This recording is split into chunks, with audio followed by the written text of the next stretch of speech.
بسم اللہ الرحمن الرحیم الحمد للہ والصلاة والسلام علی رسول اللہ وعلی آلہ وصحبہ ومن والہ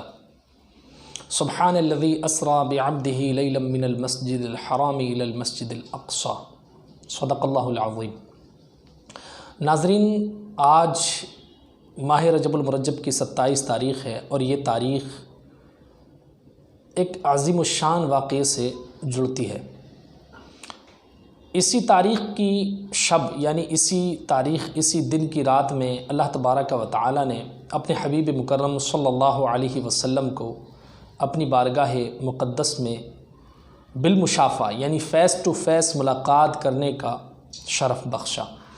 اور حضور علیہ الصلوۃ والسلام مکہ مکرمہ سے بیت المقدس کی طرف تشریف لے گئے براق کے ذریعے، اور پھر یہ ایک سفر لامکان تک ہوا، اور حضور علیہ الصلوۃ والسلام نے اس سفر میں اللہ تبارک و تعالی سے جہاں شرف ملاقات اختیار کیا، وہیں حضور علیہ الصلوۃ والسلام نے اپنی آنکھوں کی ذریعے جو ہے وہ اللہ تبارک و تعالی کا دیدار بھی کیا۔ اس واقعے سے جو ہمیں درس ملتا ہے وہ یہ کہ حضور علیہ الصلوۃ والسلام اتنے بڑے مقام پر فائز ہوئے۔ ترقی اور بلندی کا سب سے اونچا اگر کوئی مقام ہے تو وہ معراج پاک ہے، لیکن اللہ تبارک و تعالی نے آپ کو جب معراج میں بلایا تو حضور علیہ الصلوۃ والسلام نے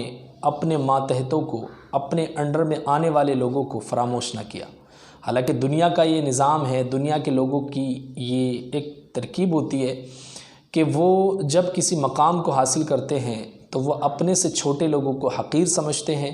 اور اپنے منصب کو بڑا سمجھتے ہیں اور کسی کی کوئی حیثیت نہیں سمجھتے ہیں۔ لیکن رب ذوالجلال کے پیارے حبیب خاتم النبیین صلی اللہ علیہ وسلم کی شان دیکھیں کہ اتنے بڑے مقام پر فائز ہوئے کہ نہ آج تک کوئی اس مقام پر فائز ہوا اور نہ قیامت تک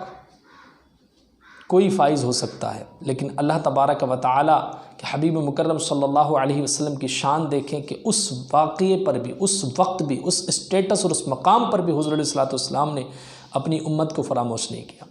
تو حضور کی اس سنت مبارکہ سے ہمیں یہ چیز بھی سیکھنے کو ملتی ہے کہ جب انسان کوئی بڑا مقام حاصل کرے تو کبھی بھی اپنے سے چھوٹے کو حقیر نہ سمجھے، بلکہ اس کو یاد رکھے، اور اس کو یاد نہ صرف رکھے بلکہ جہاں پر اس کو مدد کی حاجت ہو تو وہ اس کے لیے کام آئے۔ صلو علی الحبیب صلی اللہ تعالی علی محمد۔ السلام علیکم ورحمۃ اللہ وبرکاتہ۔